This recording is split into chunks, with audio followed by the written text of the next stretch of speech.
New Thought Media Network. We are a global broadcast network of positive music, media, and entertainment, inspiring humanity's evolution along the journey of enlightenment and creating a world of love, peace, empowerment, and prosperity for all. New Thought Media Network. Positively inspiring. New Thought Media Network is on the rise. We're looking to grow with you. Do you have technical media experience or perhaps a desire to learn? Are you willing to volunteer your precious time and attention? We share this message to benefit all. If you possess a computer with a camera and a microphone, we will share our knowledge with you. Behind the scenes or being the star, let us bless our one. Contact us at info@ntmedia.org.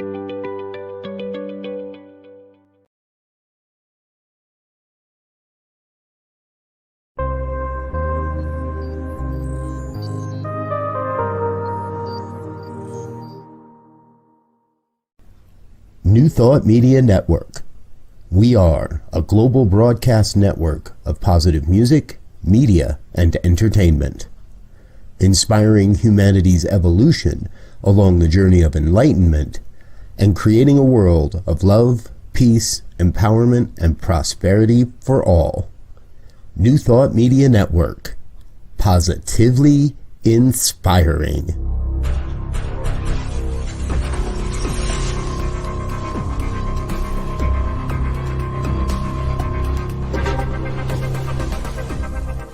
Live from a secure concrete bunker somewhere in Ohio, New Thought Media Network presents Pastor Michael Mangus with Friday's Fireside Chat, spiritual conversation for today.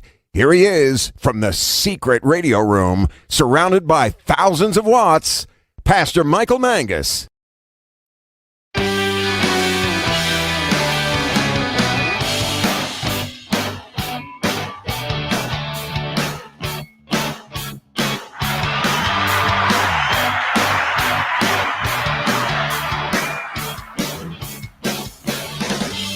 Oh, once again, thank you so very much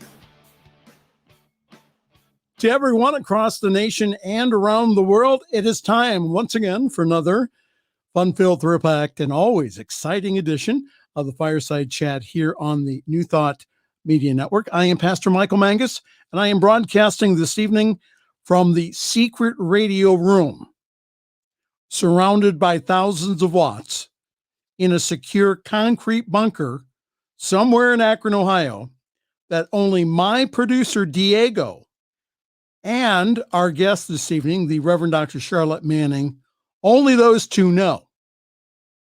Reverend Briz, Reverend Robert, and the rest of them don't know where the super secret bunker is. Oh, thanks for being here with us tonight. We have a great show for you. Please feel free to interact with us by posting your comments below on Facebook. And again, for all of you shy at heart out there, not a big deal. All you need to do is send me an email, pastormichaelmangus@gmail.com, pastormichaelmangus@gmail.com. It's really hard for me to read them while we're on the air, but I do read them after the show. So pastormichaelmangus@gmail.com. So the purpose of our fireside chat here is to talk about contemporary issues from a New Thought perspective. And as I keep saying week after week, I want us all to have a new thought about what is going on around us, not only here in the United States, but also globally. And you do not have to agree with me. Now, Diego plays the disclaimer weekly, professionally produced by my friend Jay Silvers, mostly because of the humor value in it. However, there is a serious part about it in that they are my views, they are my guest views, and not necessarily the networks or even Centers for Spiritual Living. I want us all to deeply think about what is going on in the world and to ask this question: what is my role in bringing about a world that works for everyone? Oh, we do have a wonderful guest this evening. Amazon best-selling author, conference speaker, motivational coach, and active in the Washington, D.C. NAACP. We have on our show this evening my longtime friend, the Reverend Dr. Charlette Manning. She'll be on our show in around 20 to 25 minutes to talk about the news and also her new show here on the New Thought Media Network, the Sunday Evening Masterclass that will premiere in May at 7 p.m. Eastern, 5 Mountain Time. And guess who gets to produce the show? No, not Diego. The producer in training. So hopefully they'll get me out of producing school to do Charlotte's show. StreamYard's interesting. Do any of you broadcast with StreamYard? It's a real interesting program, but I'm learning it. So we'll have Charlette Manning on our show again in around 20 to 25 minutes. We start off with the news from what we need to know from CNN. Former Minneapolis police officer Derek Chauvin was found guilty on Tuesday of all 3 charges against him in the killing of George Floyd last year. So what happens next? Well, Chauvin will be sentenced in 8 weeks. He faces up to 40 years in prison for second-degree murder, up to 25 years for third-degree murder, and up to 10 years for manslaughter. And as the impact of the guilty verdicts in the George Floyd case continue to reverberate, other instances of police violence are coming to the forefront. The funeral was held on Thursday for Daunte Wright, and we'll talk more about that case in just a moment. Sometimes it hits close to home. 2 hours away in Columbus, Ohio, the family of Makia Bryant, a 16-year-old girl, was shot and killed Tuesday by police in Columbus. In Elizabeth City, North Carolina, a man named Andrew Brown Jr. was killed on Wednesday after an encounter with police in which shots were fired.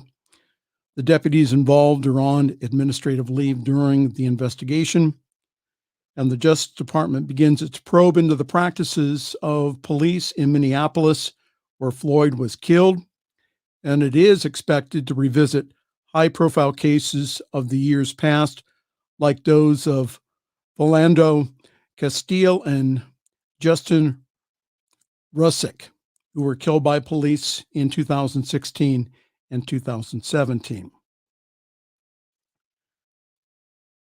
Please listen to the emotion in this article. Daunte Wright's mother says she never imagined that she'd be standing there at his funeral. The families of George Floyd and Philando Castile joined the mourners in Minneapolis on Thursday to bid farewell to Daunte Wright, a black man whose death this month at the hands of police officers prompted renewed cries for justice and accountability. In his eulogy for Wright, whom he called the Prince of Brooklyn Center, the Reverend Al Sharpton referred to a resting place, a martyr's bench, where the 20-year-old could take his seat next to other black men killed in encounters with police. Take your seat, Daunte. Tell George Floyd who you are. Take your seat, Daunte. Shake hands with Philando Castile. Take your seat next to Oscar Grant, the civil rights leader said, because there is a special place in heaven for those who shed innocent blood, because God will use you to straighten out the world. Sharpton continued. He said that the world will never be the same because we are going to stand up for situations like this. Wright's death on April 11th in the Minneapolis suburb of Brooklyn Center happened around 10 miles from where the trial in Floyd's death was held. Wright's killing sparked nights of protest in Brooklyn Center and reignited conversations about policing and the use of force. Minnesota Senator Amy Klobuchar said this. She said, "While this was a historic moment for our country, we cannot confuse accountability for justice, because true justice is not done as long as having expired tags means losing your life during a traffic stop." She added a reference to the stated reason that police initially pulled over Wright. Speakers called for systematic change, including Sharpton, who in delivering Wright's eulogy reprised a role that he played at Floyd's funeral nearly 11 months ago in the same city. He specifically called for the passage of the George Floyd Policing Act, saying, "We are going to make it against the law across this country to keep having funerals for our young princes. God has turned the page in the state of Minnesota, and we're never going back no more." Wright's mother said this: "I felt anger. I felt sadness. I felt loss. I feel helpless. I don't want to feel helpless. I need my son to have justice." Wright's killing is the latest in a string of deaths of Black men during police encounters in the Minneapolis-St. Paul area in the past 5 years, including the shooting of Castile in Falcon Heights in 2016 and the death of Floyd in May. It's too often that traffic stops end up as deadly sentences, a death sentence. We're going to have to make sure that Dante Jr. knows that we stood up for his father. I wanted to play for you now a clip from CNN.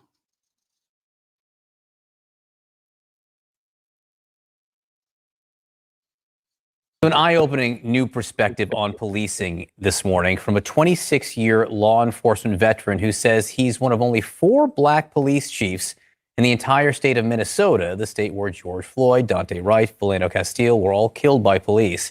This is what he tells the Daily Beast, quote, "I'm the chief of police, and when I see a squad car behind me, my heart skips a beat." St. Cloud, Minnesota Police Chief Blair Anderson joins me now. Chief, thanks so much for being with us. I also want to say it was your birthday this week. Happy birthday. 26 years in policing. After all that time, for you to say your heart skips a beat when you see a squad car behind you, why? I think that's true of most people, but more importantly, it's the reason why I've chosen to do this job from a standpoint of compassion and humanity and being ever mindful not to ever strip another human being of their dignity. But I think if you ask most people when they see a squad car behind them, the tension goes up a little bit. And it's not abstract for you. You had your own case of really alarming treatment at the hands of different police. Explain. I did. It was a traffic stop. I was actually going to my niece's Sweet 16 birthday party, and a squad car pulled in behind me. And having been on the other end of that transaction, as it were, and for how long he followed me, I knew I was going to get pulled over. What I didn't know was there were going to be 10 or 15 other squads, and that turned into a felony stop where I was taken out at gunpoint and thrown out on the street. And the saddest part about it is when the officer was approaching me, I mentioned that I was a police officer and that my duty weapon was in my back. And his response was, yeah, just shut up. And so I complied and obviously was handcuffed. And it was almost worth it when he pulled my ID out of my pocket and saw that I was a captain with another department. But I had a very serious conversation with that officer's chief. Yeah, I bet you did. Chief, you did this remarkable interview with the Daily Beast, which caught our eye, and which is why we asked you to join us this morning. And one of the things you discuss in this is the range of emotions that you feel as an officer this week. with the verdict in the Derek Chauvin case and how this has been a difficult week for you. I wonder if you could discuss that with us. Yeah, like anybody who watched that, it was gut wrenching. I'm outraged. I'm angry. And it's such a tragic thing that did not have to happen. I don't know anybody with any humanity that doesn't feel the same way.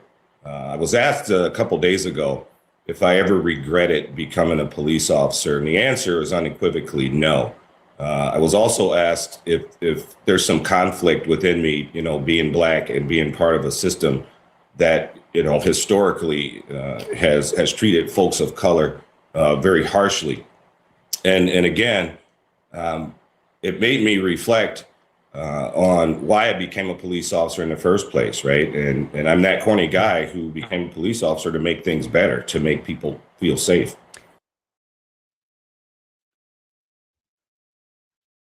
Those were the words of Chief Blair Anderson, Chief of Police, St. Paul, Minnesota. This week, I received communication from the leadership of the Centers for Spiritual Living. And again, the views and opinions expressed are those of my own and my guests. I do not speak for CSL, but I do agree with the policies and the statements and the stand that they've taken, especially around the issues of social justice. It starts out to our communities in the United States. We extend our compassion as many take in the meaning, relief, and complex emotions that follow on the Derek Chauvin trial verdict. As a result of the worldwide protests following George Floyd's death, this moment is significant beyond one nation, touching on the common hope from countries across the globe for accountability and meaningful steps towards healing. And as we grieve with the Floyd family, understanding that a verdict does not take away the pain of their loss. Tuesday's verdict represented a small but significant step in healing the consciousness that has brought us to where we are at. And it points to the work ahead of us to dissolve bias, inequity, and injustice so that our world may indeed work for all of us. We know that love is still the most powerful energy in the universe. As one of the many names of the divine, we invoke divine love to keep our thoughts, actions, and words rooted in our oneness, so that as a human race, we come to embrace a new reality where racial equality and social justice are operating norms in society. We understand that when we stand for the dignity and safety of others, that we ourselves come to a deeper understanding of our own oneness, and we share sacred heritage. We have faith that the consciousness of oneness we are all calling in is what transforms the unjust into the just, separation into unity, and empowers each of us to co-create safe and healthy communities for us all. Blessings from Dr. Edward Viljoen, and also several other people from our leadership corps. I wanted to read this week because I still think it has a lot of significance. Reverend Dr. David Alexander from Spiritual Living Atlanta wrote this on his Facebook page last week. He said, "I'll be honest with you folks. The last few weeks in particular have been difficult. The trial has brought up so much stuff. Then Lieutenant Nazario, 20-year-old Dante, and 13-year-old Adam Toledo from Chicago. So many emotions to process and handle. Parenting is difficult enough. This is just too much. I'm tired today." And the memes he put up was this: having a black son makes you pray in a different way.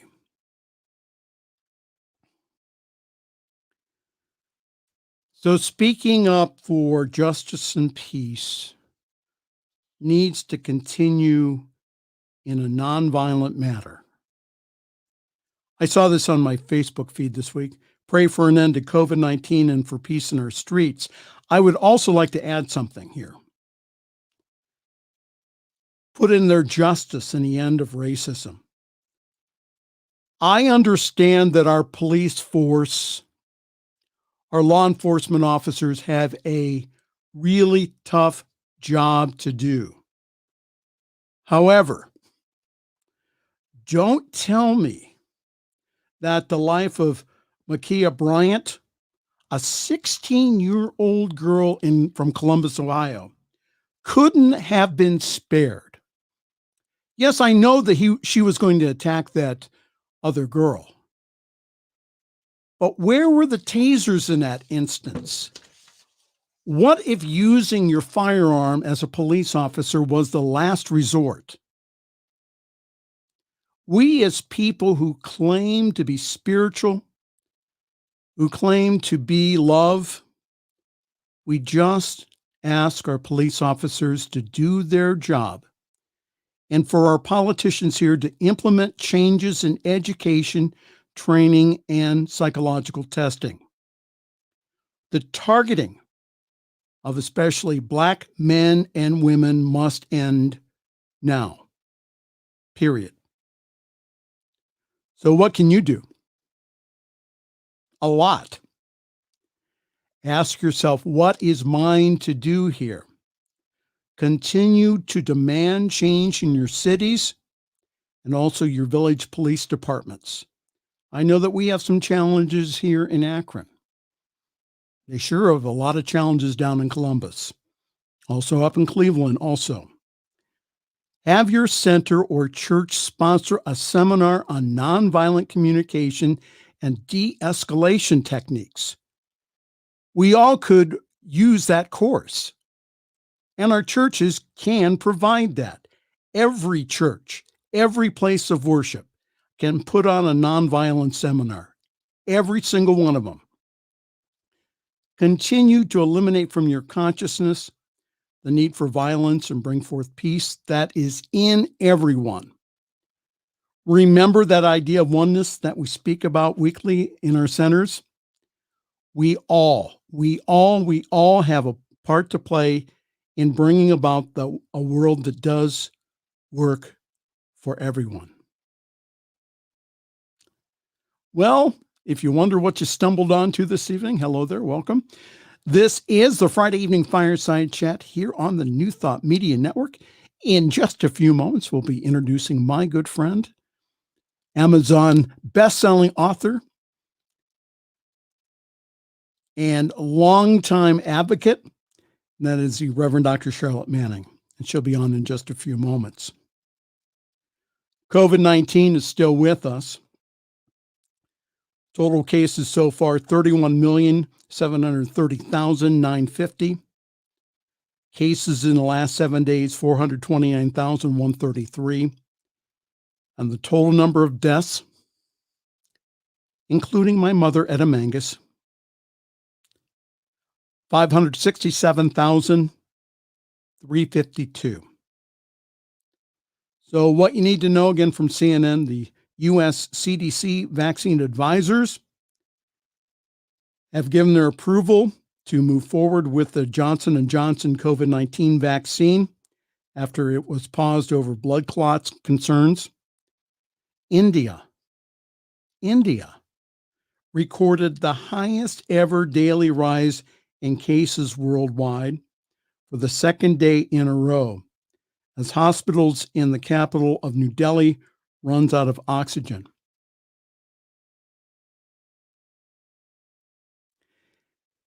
As U.S. health officials race to get more COVID-19 shots into the arms to control the virus, experts now warn that vaccine supplies will likely outstrip demand in the next few weeks. And I know here in Akron that they have discontinued they're not going to hold as often their mass vaccination over at the Summit County Fairgrounds. Folks, we're not out of the woods yet here. What the health officials, the scientists, Dr. Fauci, and others are telling us to do is to get vaccinated unless otherwise advised by your doctor. I'll go into this next week, your guide to avoid COVID-19 at church and other religious services.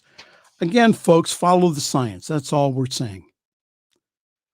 Wear a mask, watch your distance, wash your hands, crack open a window. Those are 4 things you still can do. Again, please study the science before deciding not to take the vaccine here. As for me and my house, we are getting vaccinated, and the reason being is because it is safe and highly effective. I'll be getting my second dose on Monday. We're all going to get through this here. We all need to take that deep breath, inhale, exhale. Know that even with the vaccine here, it's going to take a while to achieve a herd immunity. And again, pray with me the outcome that we will go back to somewhat normal. And even though that many New Thought centers are opening up, they are doing so under the advisement of their local state health departments. Being inside and not moving around so much is still not a good idea right now. The all clear has not been given.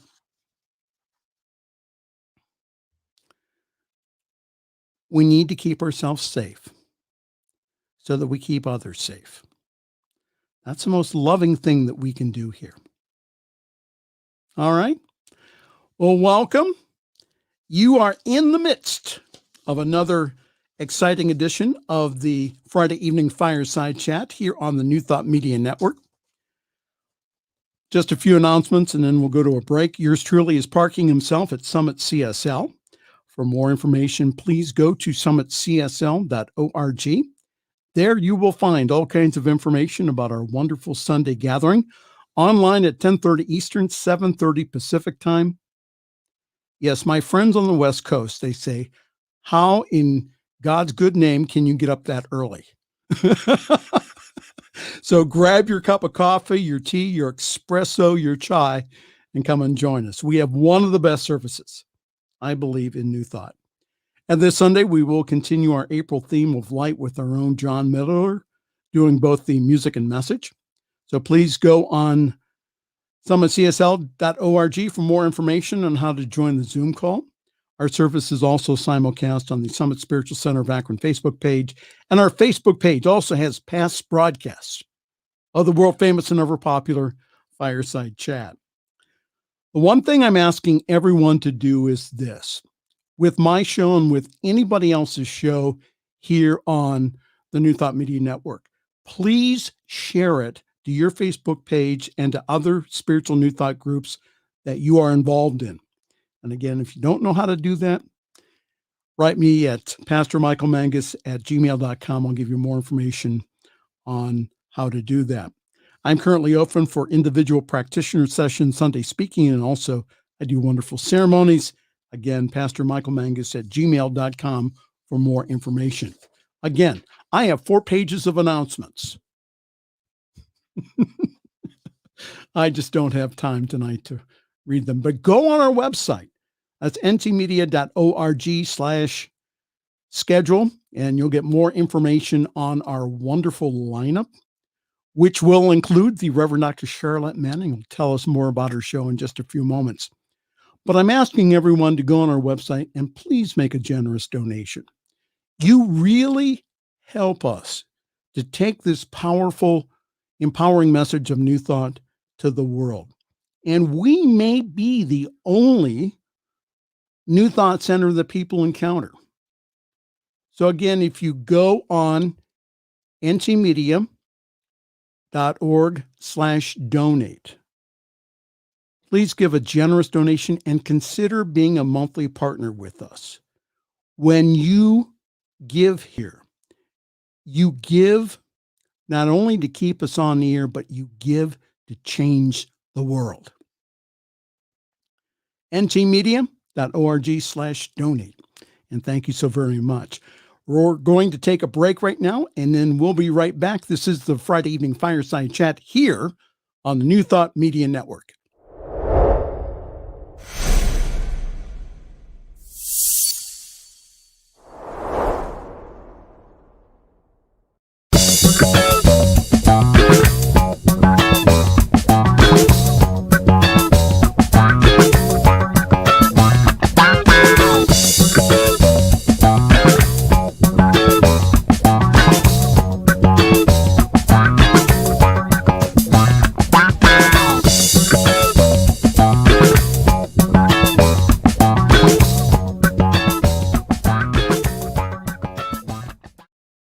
The views and opinions expressed by Pastor Michael Mangus are generally right. However, they are his own and do not reflect the views and opinions of New Thought Media Network, Centers for Spiritual Living, or any other person living or dead. As they say in the 12-Step Recovery Program, take what you like and leave the rest. Here again is Pastor Michael. What do you mean they're not right? My guest next is my longtime friend, best-selling Amazon author, life coach, conference speaker, has more degrees than I'll ever have. She is from the Washington, D.C. area. My good friend, the Reverend Dr. Charlette Manning. Welcome this evening to the Friday Evening Fireside Chat. Again, this is your third time. I know. I kind of think you like me. Hey, Diego, how are you? I think so. Yes. Well, I usually have you on when the stuff hits the fan. Yes. And this week it did. And your thoughts about the events of the past week, please. Well, as I was listening to you go through that, my first thought was, what a sad state of affairs we find ourselves in this 2021, where we are listening to, thinking, and going through things that we were doing in the 30s, 40s, and 50s. And we start to wonder, dear Lord, when is this going to end? And I have, I'm such a plethora, a cornucopia of feelings, because first of all, I'm a Black woman. Second of all, I'm a Black mother. Third of all, I have 2 Black adult sons. And, you and I have talked a little bit about this, and on top of everything, I am a forgiveness coach. So, A Course in Miracles teaches us that, in my defenselessness, my safety lies, is what A Course in Miracles says. And basically, I like to use the quote from God in Evan Almighty. Morgan Freeman played God, and he was talking, Evan's wife was saying to him, I wish I had the courage that Evan has to do what it is that he's doing. If you haven't seen the movie, it's one of my favorite movies, Evan Almighty. And Morgan Freeman said, and he's playing the role of God, and he says to her, when you ask God for courage, he will give you things to be courageous. And the same thing here applies. When you ask God for justice, he will give you things to exercise that justice. Now, we've gone through so much as it relates to COVID and the effects that COVID, the pandemic, has had on us as a culture, as a people, as a community, and all of that. But had it not been for COVID, and these are my opinions are mine too, okay? But I believe, had it not been for COVID, America, the world, would not have seen 9 minutes and 29 seconds of a man's knee on the back of another man's neck. That too, I think about as a mother, that 9-year-old child that was standing on that curb watching this, and the 17-year-old child that was videoing this. Had it not been for those two people, this would have been a totally different outcome. And as we've seen, the police report indicated something completely different than what actually happened. Yes. As we evolve mentally, physically, emotionally, spiritually, culturally, we began to see that what's done in the dark, my mother used to always say, what's done in the dark will come to light. And whereas we have held our breath for over almost a year from the outcome of this, Black mothers. And I remember when my children were 9 years old and they had an incident in school. And my youngest son said to me, "Mom, why do white people hate us so much?" 9 years old, he asked me that question. And how do you respond to something like that? But as a forgiveness coach, I recognize that as Derek Chauvin did something terribly wrong, I would hope that had his thought that if he had it to do over again, that he would have made a different choice. And as we look at the police department, 99.9% of police officers are good people who go into a profession to be of service to their communities. Absolutely. However, you don't find it. Just imagine in your community that, and I'm going to suggest, is predominantly white, and all the police officers in your community were Black. Most people would have an issue with that. There's a whole different dynamic there. The assumption is that all Black people are thugs or are drug addicts or drug dealers and so forth, and that all police officers are just waiting. They put on their badges and their guns every night to go out and find some Black person to kill. You know that's not true. I know that's not true. But when we start to paint each other with a broad brush and we start to look at individuals, one person, and we define each one based on that one's, and that the police officer that you just had on there, I so agree with everything he says. If a police car pulls up behind me, my heart skips a beat. And I'm 70 years old. My heart still skips a beat. 26 years on the police force. Yes. A captain. That's gets right. dragged out of his car. That's right. Handcuffed. That's right. And then when they were searching for his ID, they found out that he was a captain. Yes. And then his chief of police got chewed out for. But for that's after the stop. fact. That's after the fact. Because what if he popped off at this cop and he said, "Who the hell do you think you are?" He went into his authority bag. That could have turned out to be something totally different. But we teach our children, particularly our Black sons, don't make any quick moves. Don't raise your voice.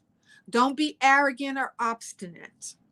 We want you to come home more than we want you to end up in a body bag. So keep your hands on. We have this conversation as soon as our children, in the Catholic Church, when they're preparing you for your first Holy Communion and you go through your catechism classes, that's what we do with our Black kids. It's called the talk, by the way. It is called the talk. That's correct. And we start giving our children the talk when they start interacting with other children, particularly if you live in suburban communities and what have you. So you want to always, if you want to tell your children not to allow something to escalate. If a kid hits you on the playground, you come home and tell your mother and father, don't hit that kid back, because a whole different dynamic can occur. Now, having said all of that, I believe that we are shifting. We are now in a culture of awareness. And I so love and admire these young people. And, you know, the Republican Party is trying to stifle them with over 300 and some bills that are going through now to punish protesters, not the people that on January 6th, but the other protesters, from wanting to go out and exercise their First Amendment right. They want to punish them. But they are defiant in a way, good trouble, like John Lewis, good trouble. And I am so, I tell them, I'm not going to jail, but I will pay your bail, okay? But I'm not going to jail. But when you start to think about that, these children are standing up, and we think about the leadership now with these young people, I see a change a-coming. I see it. I do. And I realize and I recognize it's difficult. You know, the Bible says, you know, when God asked for a volunteer,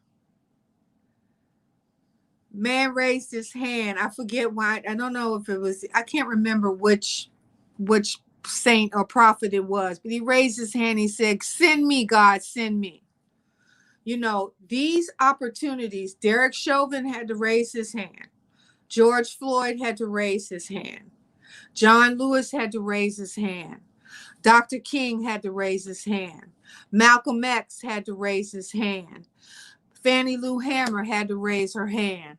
I mean, when we look at the things that we have gone through as a people, there are people that have to raise their hand in order to be examples for us to become the two thieves on each side of Jesus. You know, one said, remember me.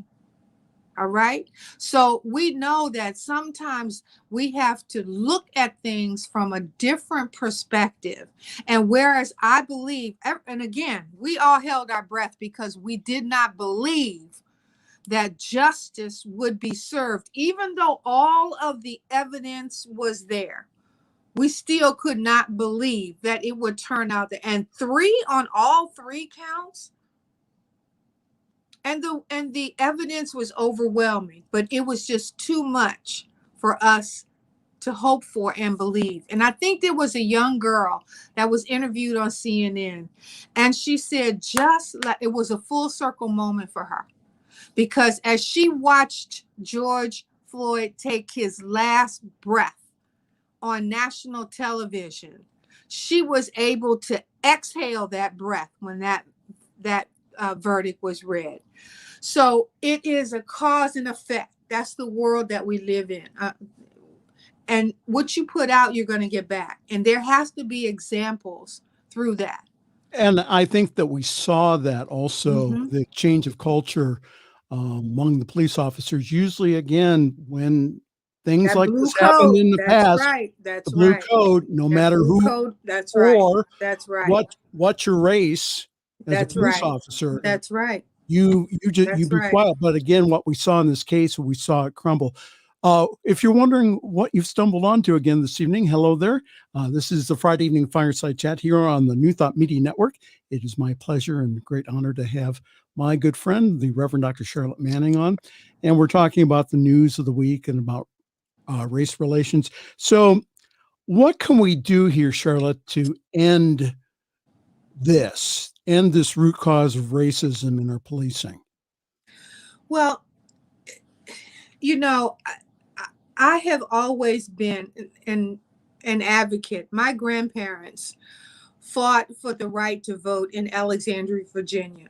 I grew up in Alexandria, Virginia, when there were colored and white bathrooms.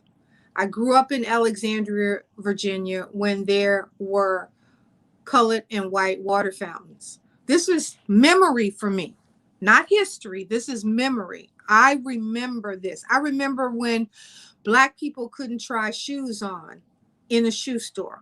They would outline your foot and then they would go back and get a shoe you could buy. And once you bought the shoes, okay, you couldn't bring them back. If you put them on your foot, you couldn't bring them back. So I remember these things. And I have had people say to me, because history has not been written accurately, but our stories somehow have still been told.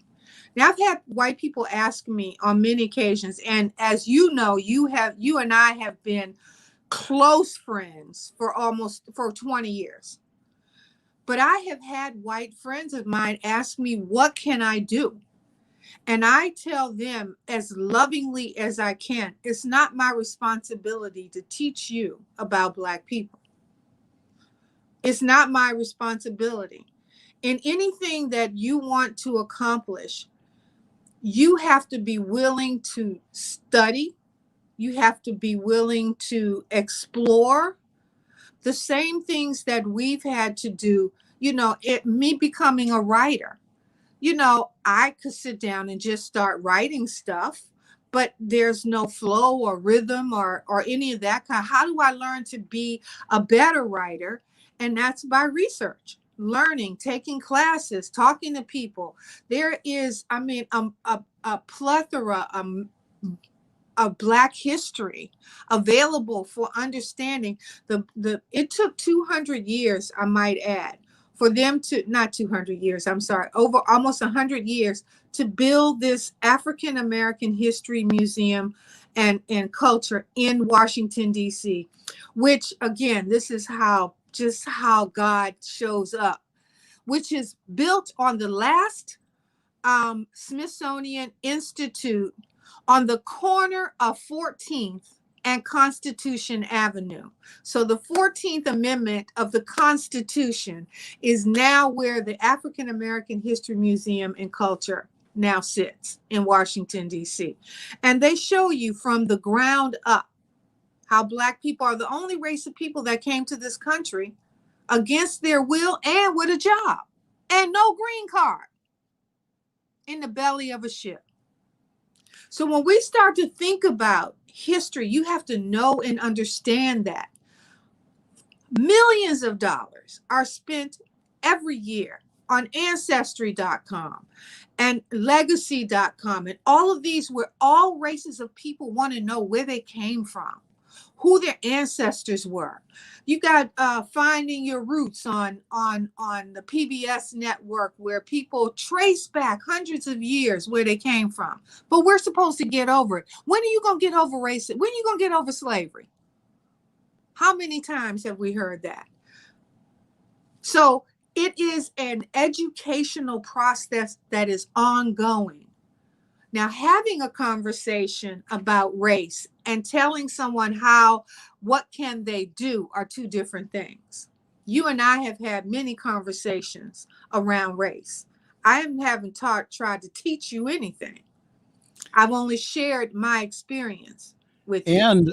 And that I was kind of called to the carpet when I took a graduate school course on inclusion, that I really had to own up. See, my mistaken belief, and I think this is the mistaken belief of a lot of people, especially in New Thought churches, in Unity and also Science of Mind, is that we believe that we're all on the same equal playing field. Okay. And that is not the truth. All right. So I agree with you. There's plenty of books out there about, and again, my teacher recommended a few of them. She said, read these and get back to me. And so I think I got an A+ in that class, by the way. But, I had to really own up to the fact that my viewpoint was mistaken. And that's tough to do. However, for all of us to progress, we're all going to need to do that. I mean, I'll tell you that 11 more minutes here. I know. Time goes so, by so quickly. so you've written several books on forgiveness. You're known as a forgiveness coach. So how can we use the powerful tool of forgiveness to heal ourselves and to heal our world? Well, when we look at the word sin, A Course in Miracles teaches us that sin is an archery term that means missing the mark. Jesus said, "Let he who is without sin cast the first stone."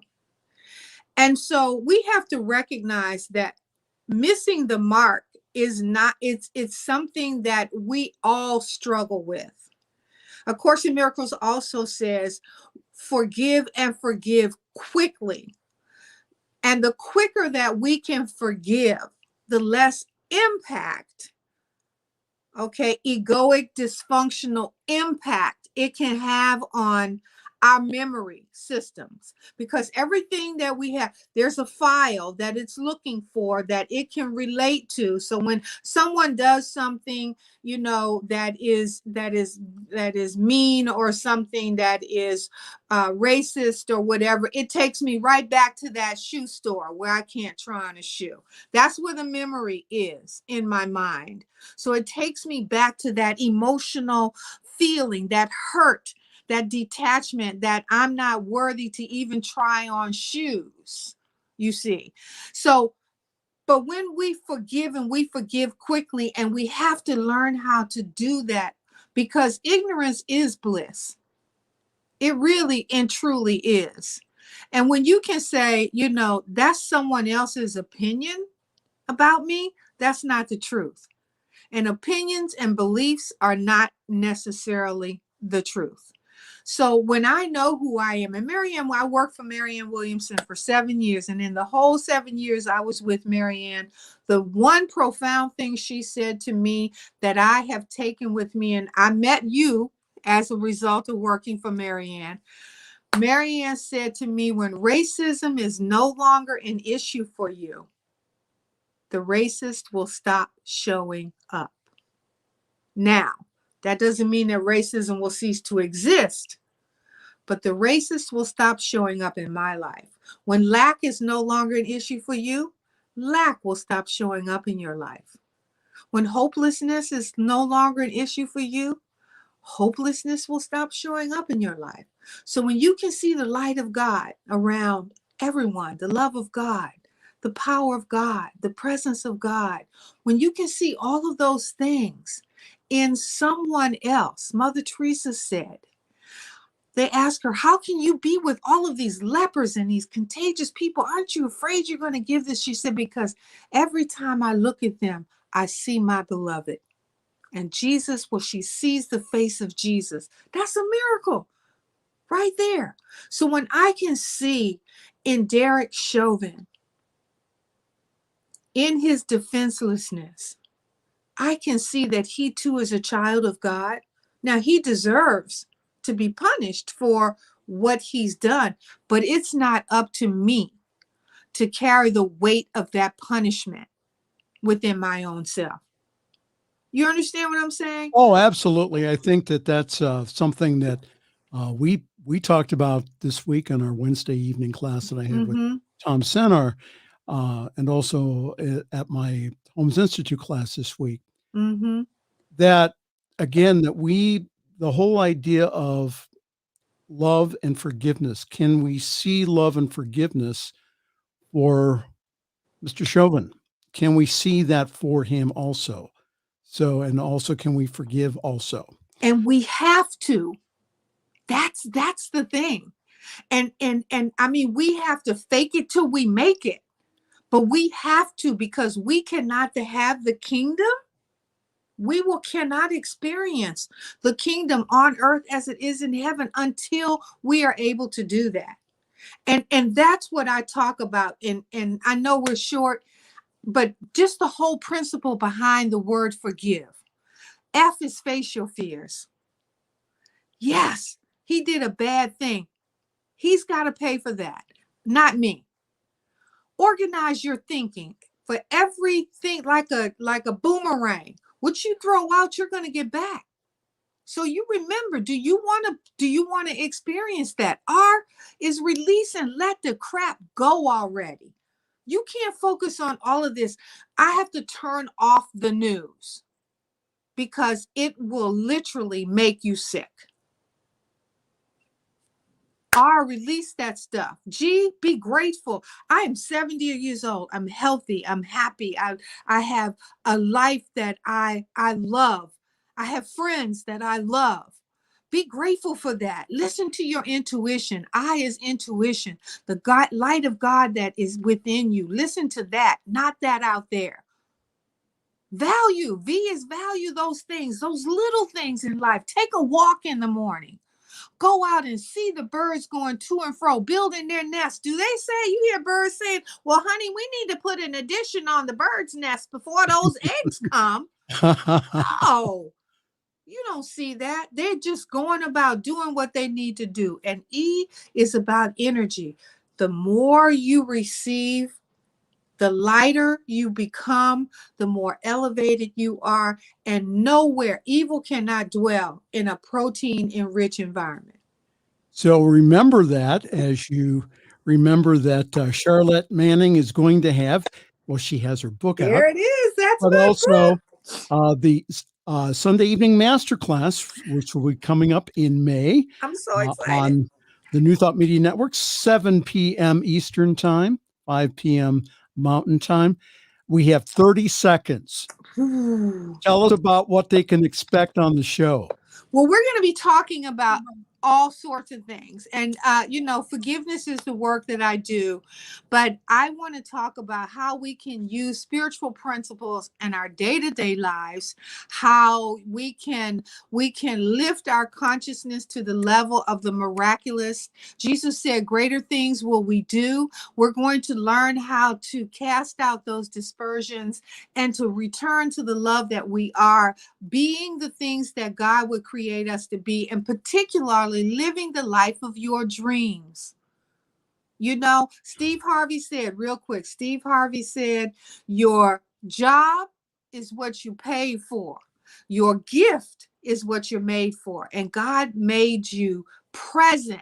He gave you a present and a purpose. So we are going to talk about how to expand, go deep, do a deep dive into your consciousness and find out who, what, and where you are. The Sunday evening masterclass, which will be premiering here in May, here on the New Thought Media Network. Thank you again, my dear friend. Thank you again for being on the program this evening, for being a peacemaker, and for explaining a lot. And so if you'd like more information about Reverend Dr. Charlette Manning, if you go to her website, drcharlottemanning.com, more information there. And also, if you'd like more information about the book, Forgive, it's on Amazon. Great read. Please get it. You can download it from Kindle. Please do so. Lots of good stuff. And you'll learn a lot more about forgiveness during the Sunday evening masterclass. Reverend Dr. Charlette Manning, my good friend, thank you so very much for being on the program. Thank you for doing what you do. Because without the conversation, we would stay in ignorance and in the darkness. So thank you too for what you do. And thank you, Diego, for being there for both of us. Thank you. Thank you very much, Reverend Dr. Charlette Manning. I love you. Yeah, he's in the background. He gave you a big kiss too. Okay. So, all right. Thank you so very much. That God was bless. the Reverend Dr. Charlette Manning from Washington, D.C. We're so grateful to have her on the show. My time flies when you're having fun. Remember that we have all kinds of shows here on the New Thought Media Network. Please go to our website, ntmedia.org. Go on the schedule page. There are tons of programs. We're coming out with new programs each and every week. And again, they are for your benefit. Please take advantage of it. ntmedia.org. And if you could push the donate button, that would be greatly appreciated. Again, when you partner with us here at New Thought Media, what happens is that you get the gift of giving, which in and of itself is a wonderful gift, but you also get the great gift of changing the world one life at a time by our programming. ntmedia.org/donate. Please do so. Please go on that site and please give a generous donation and also consider being a monthly partner with us too. Well, time flies when you're having fun. Time for me to get out of here. On behalf of all of us, to all of you, this is Pastor Michael Mangus. Have a great week. Thanks for joining us this evening for Friday's Fireside Chat with Pastor Michael Mangus. Join us again next week at 8 Eastern, 6 Mountain for more spiritual conversations for today. For more information and replays of past shows, please visit the New Thought Radio and Media Network's Facebook page. Until next week, may God bless you richly and abundantly.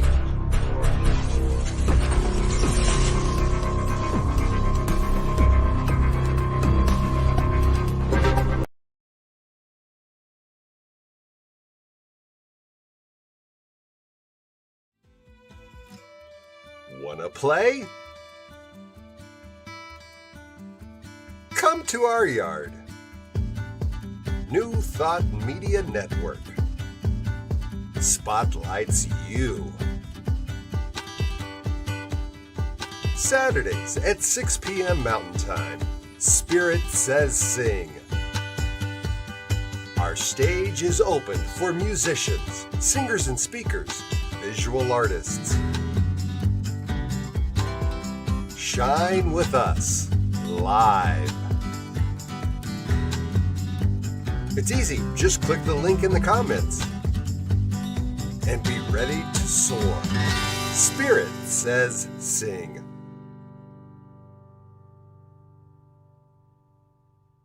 Saturdays at 6, right here on New Thought Media Network. Roger that, flight. Up, good.